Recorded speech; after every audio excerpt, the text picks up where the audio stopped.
We're breaking down all things estrogen dominance today, really trying to understand this concept that is so important in Eastern systems of medicine, Ayurvedic medicine, Chinese medicine, but often ignored in conventional medicine, quite honestly, dismissed, and at a great cost. By missing estrogen dominance early, it really leads to all kinds of hormone-based diseases, things that we know we can prevent naturally by taking action at the right time. All right, I really want to break this down for you guys, and I've been talking a lot about estrogen dominance. If you don't understand it, not sure what the heck I'm talking about, well, check out my video on what is estrogen dominance to help you. But here's a quick hint: if you're suffering from bloating, breast tenderness, migraines, depression, a lot of brain fog or fatigue, you might have estrogen dominance. There are foods that help to heal estrogen dominance, but today we're going to break down the supplements over the course of history that have been shown to help with estrogen dominance. Some of these are directly from Chinese and Ayurvedic medicine. Others of them have been found more recently, and there's great information around each of them. I'm going to start super basic. Supplemental fiber, we know, helps take estrogen from point A to point B, breaks it down, moves it through the gut, sends it to the liver so everyone can do their job. And that prevents dirty livers and dirty estrogen. How do you take fiber? Well, I talked a lot about foods for estrogen dominance in this video, but remember, you can simply add a tablespoon of ground chia seeds or flax seeds, or take fiber as a supplement. There's psyllium husk that's over the counter. There are many fiber pills. Again, not my first choice, but better to do something, right, than to do nothing at all. So getting in the right amount of fiber definitely helps with breaking estrogen down. That is happening at the level of the gut. But let's talk about a different place where estrogen is broken down, something again that gets ignored all the time. Your liver. Have you thought about your liver? It's interesting. Every time I bring up the word liver, people want to tell me how much alcohol they've had.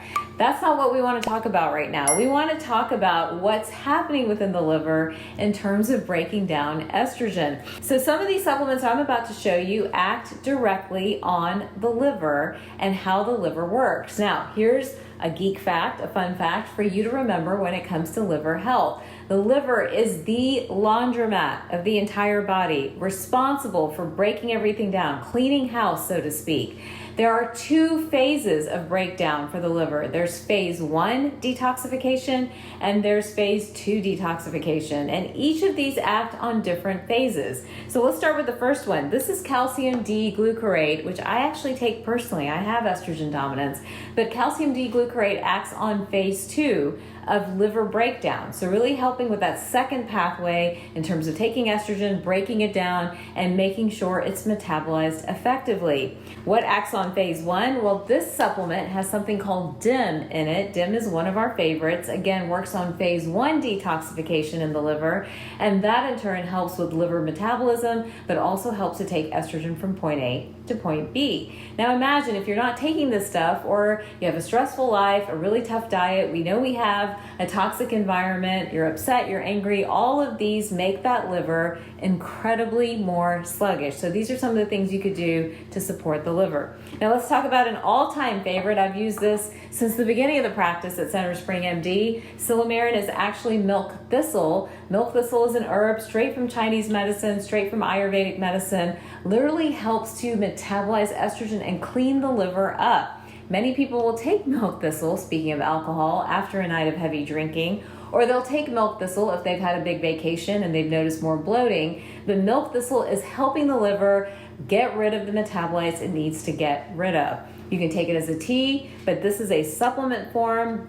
Everyone seems to remember it really easily, and again, very easy to take, very easy to add into your regimen. All right, so we've talked about fiber, we've talked about DIM, we've talked about calcium glucarate, we've talked about milk thistle. Indole 3 carbinol I mentioned a lot too. I don't have it sitting here right this second, but that's the compound found in cruciferous vegetables that also helps with estrogen metabolism at the level of the gut and at the liver as well. Now let's talk about this guy that gets missed all the time. This is iodine. There are so many great studies looking at the role of molecular iodine, not iodide, on breast health. So much so that they are talking about iodine helping things like fibrocystic breast. Remember, that's when you have a lot of breast cysts. fibroadenomas when we form those kind of hard lesions in the breast, and even helping with uterine fibroids and ovarian cysts. Now, all of this makes so much sense to me because over and over again in practice, we have seen lab work come back where iodine is low, but again, estrone, that marker of estrogen dominance, is incredibly high.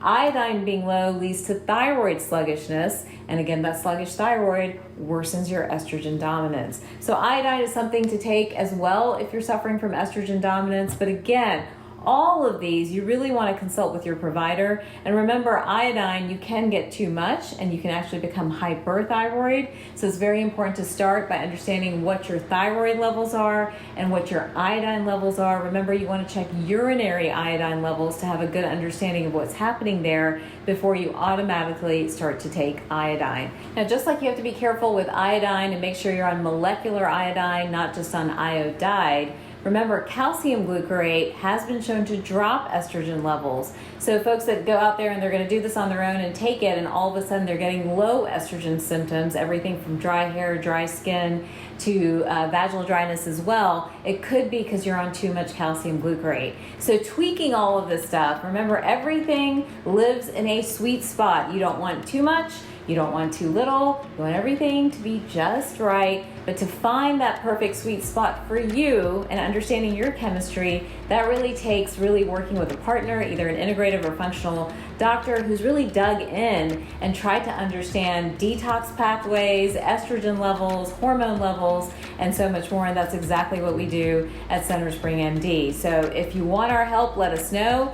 If you have somebody in your area, reach out to them. But understanding estrogen dominance and coming up with a treatment plan for estrogen dominance that includes checking your hormones, eating the right foods for you, and even trying some of these supplements is a great place to start. Now remember, I post new YouTube videos every single week. Don't forget to like and subscribe.